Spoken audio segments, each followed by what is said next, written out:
What's up, guys? Yeah. Hello. Yep. It's been a long time. long time, guys, Yeah. but we are back. We are here now. Okay. Yeah. So, what's up today? Well, today I thought, okay, so why we've been away, I think we said in our last video, is that Yeah. this semester for me is really crazy. Dan has a lot more going on now too. So because of that, we haven't been making videos. But it's all for a good reason. So one of the things taking up a lot of my time is that I'm doing a practicum right now. Yeah. And you get to hear about it. Yeah, I want to hear about that practical, guys. I think even the guys, they want to hear. Yeah.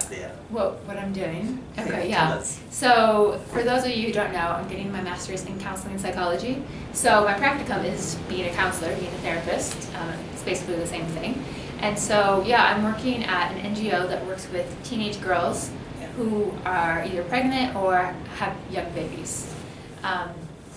Yeah, so it's been really eye-opening. You know, before I started this, it's like I kind of knew the struggles that they must go through and that kind of stuff, but I hadn't really thought through it in the Kenyan context. I'd been thinking it in the American context.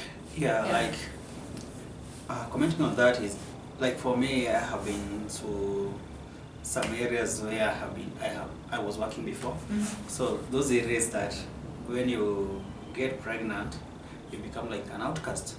So the family, they don't want anything to do with you anymore. When you're a teenager? Yeah, when you're a teenager. When you're not even a teenager, when you are not yet married. Okay. Yeah. So you feel like, then there was this thing that you feel like people are getting married when they are very young. Mm-hmm. Yeah, because In some parts of the country. yeah, you are not the one then you're not the one who has a say Mm-hmm. on your marriage, who to marry or who you're in love with. No. Yeah. It's that the parent, they decide for you who's gonna marry you and when you're gonna be married.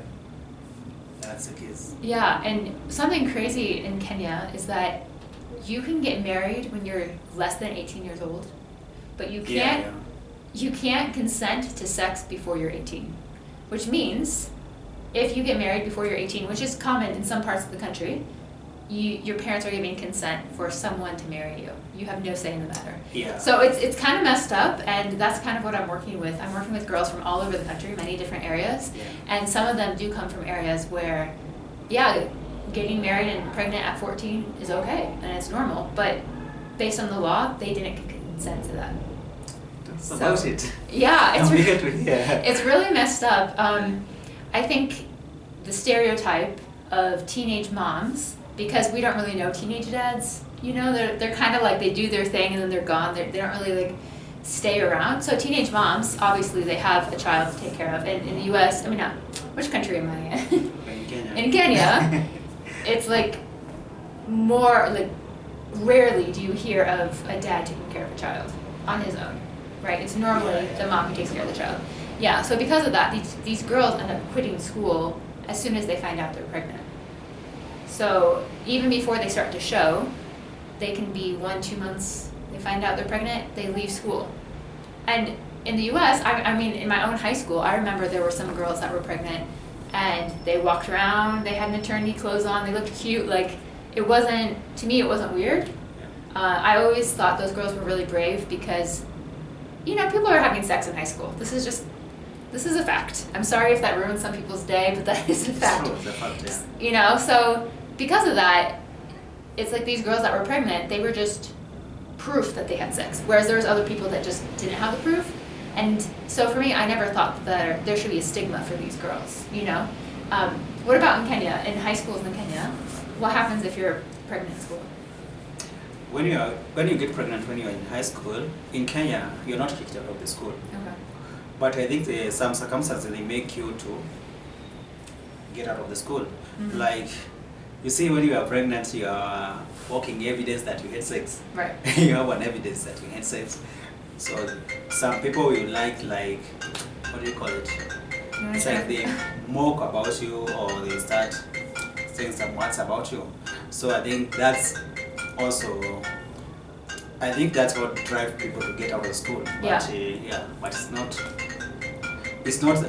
but it's not about the school or the government to tell you to go. No, the government, it's encouraging you can continue your studies. Okay. Yeah.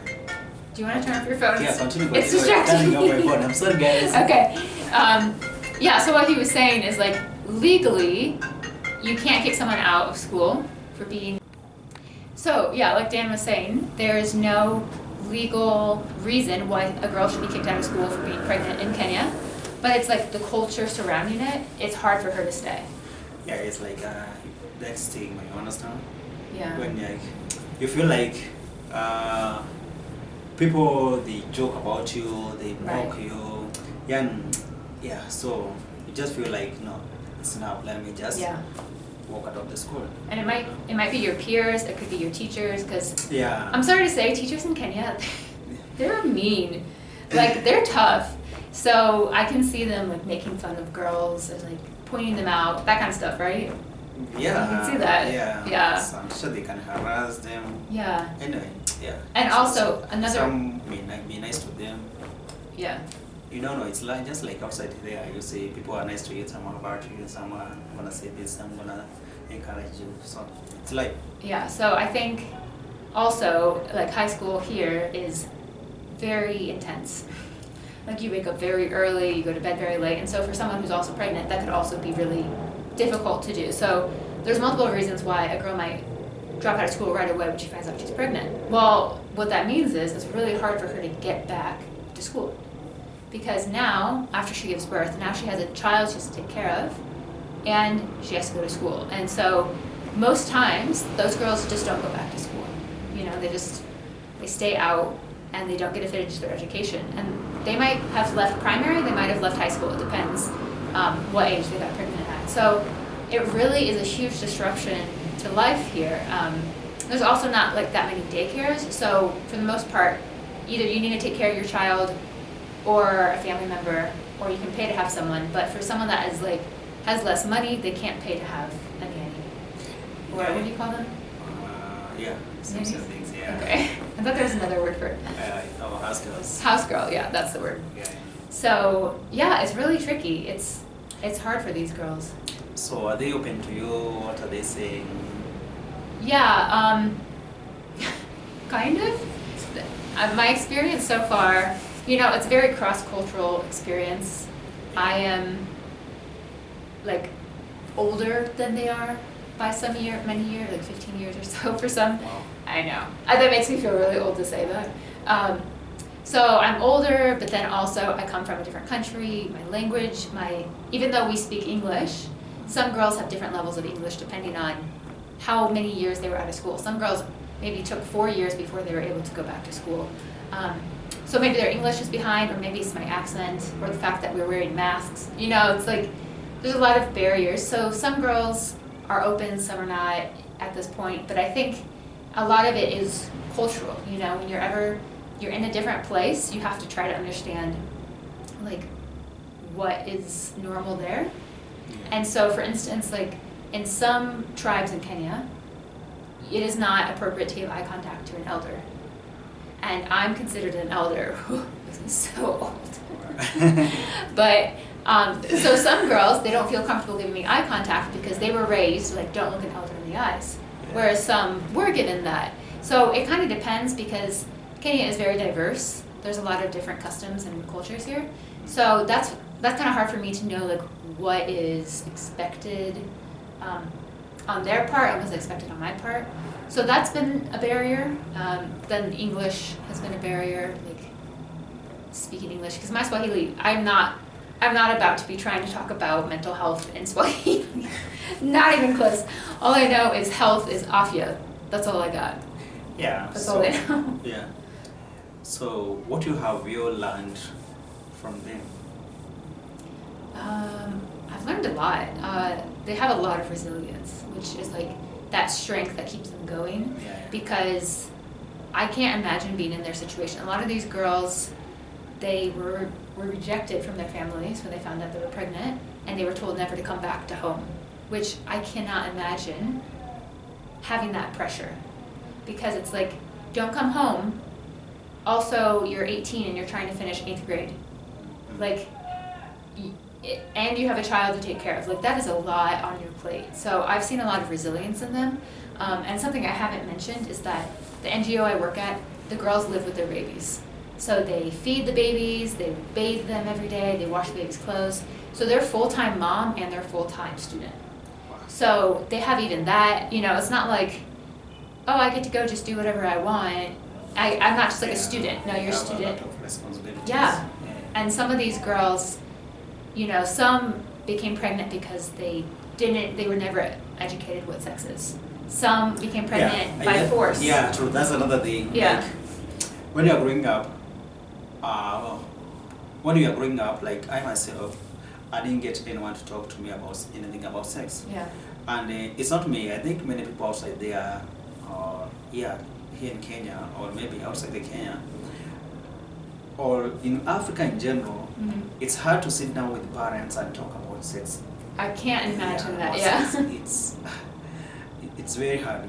So many of us, we don't get that chance to talk, or someone to explain to us, or to tell us how this thing goes on. So it's hard. So we lack that knowledge, and many people, they find themselves in that kind of troubles there. And it's not taught in school. Yeah, then in school we were not taught about it. Yeah, that's another thing. So it's like some of these girls, the situation is like an older man who was like over 21 and they were maybe like 12, 13, 14 years old. This older man like started a relationship with them and had sex with them. So like I don't think those girls were able to really know what was going on. You know, how can you be 12 and an old guy was like, hey, let's do this thing, and you're like, I don't know. He's like, I should respect what he says. And also there's this element of like, for girls in Kenya who don't have as much money, having an older man can seem like, oh, they'll take care of me, they'll provide for me. Yeah, that's a thing. Yeah. That's a thing. So there's some creepy old dudes out here. Then also this thing happens so much to those people who lives in rural areas. Right, yeah. That thing affects them so much, not for people who lives in town, but those who lives in rural area, they are the ones who are affected with those things, because maybe you know you are pregnant, but you don't have money to go for what do you call it, abortions, because there are some people who are doing abortion here in town. Right. Those who are have more knowledge about it. Like in towns, you know, many kids in town, they have more knowledge than those in the village, those in the rural areas. So they don't have that money. You get me? Right. Then the other thing is that they don't have those what do you call them? They don't have like money to buy like condoms. They don't have anywhere to get them. Oh, yeah. But like here in town or in urban areas, they have their friends. Can tell your friends, hey bro, I have this, or they do tell them, what can I do? So they'll share more information. But in rural areas, it's hard.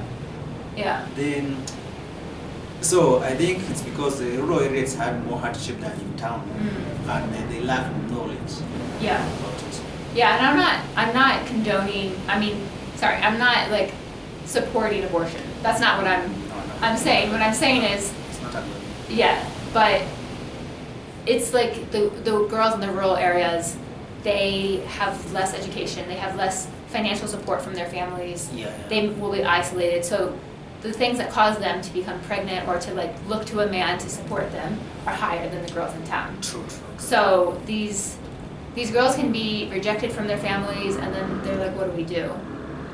So a lot of the girls I talk to, they're preparing for their KCPE, which for those who are not Kenyan, that's like what you do to leave primary school. You get a certificate and you get a score or a letter grade. Yeah.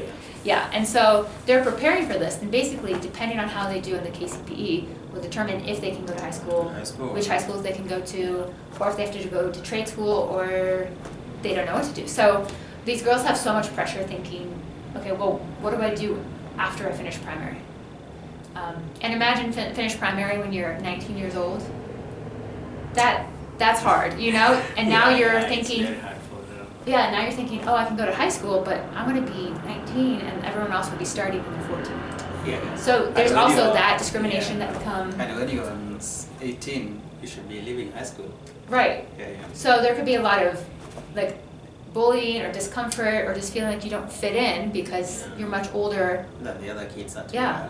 And you have more life Absolutely. experience. Yeah, yeah. You have a child now. True. So you're asking me, sorry, your question from earlier is what have they taught me? Okay, I think I understand the situation surrounding a lot of these pregnancies and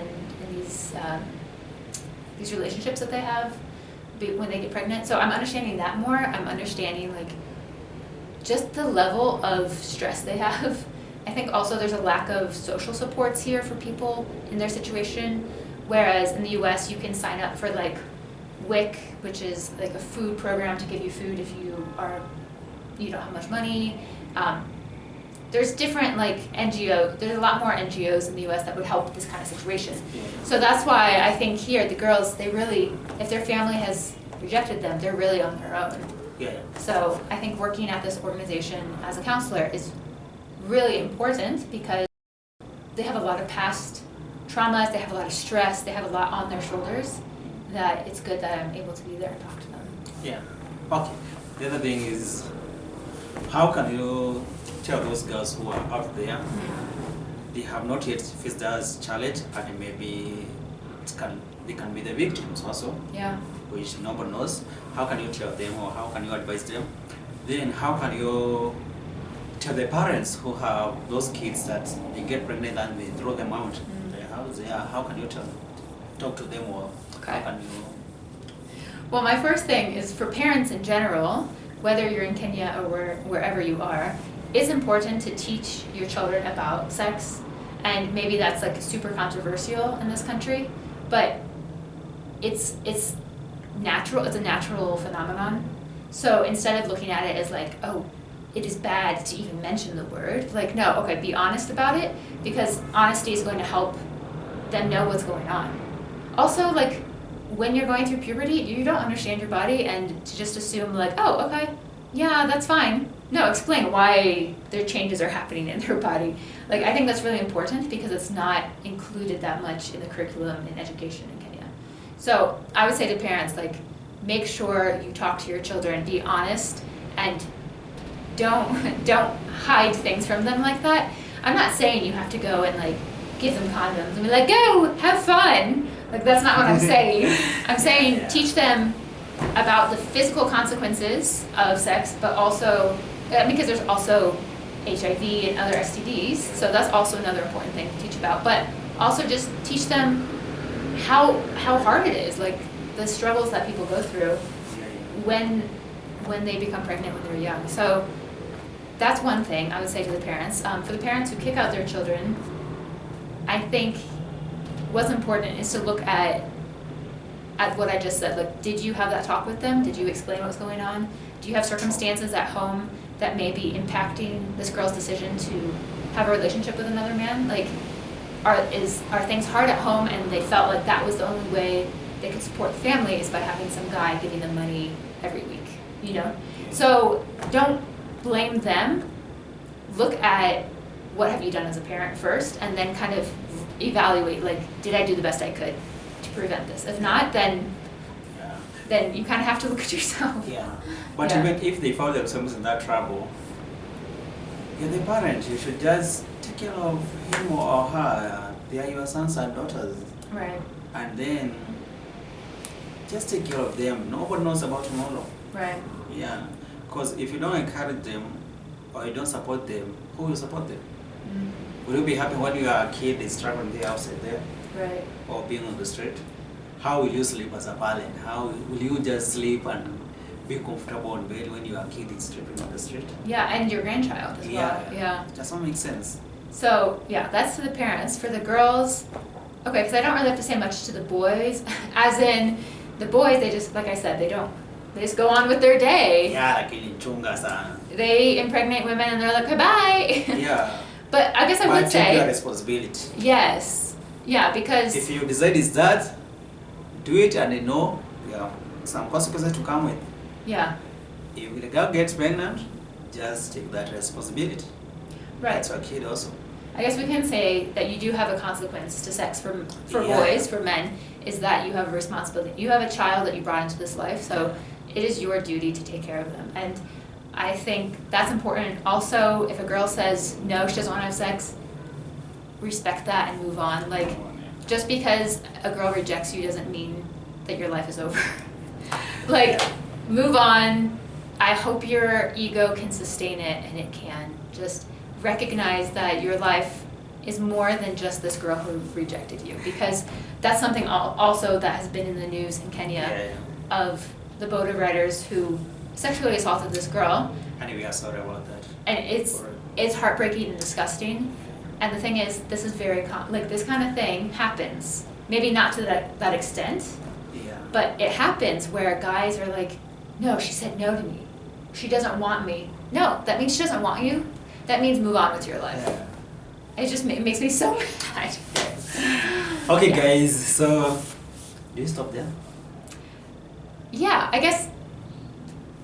I think it's such an important topic, and I have so much to say about it because I've been learning so much. Yeah, let's hear comments from them. Yeah. If you guys were interested with this kind of topics, let us know so that we can continue with part 2 or episode 2. Yeah, because we can talk about more mental health topics. And if you have any question, just put there on comment so that the next time she can answer that for you guys.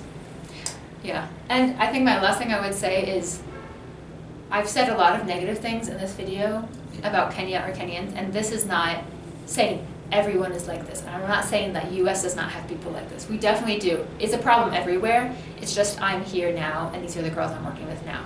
So, yeah, I don't want people to be like, oh, how dare she say that about my country? No.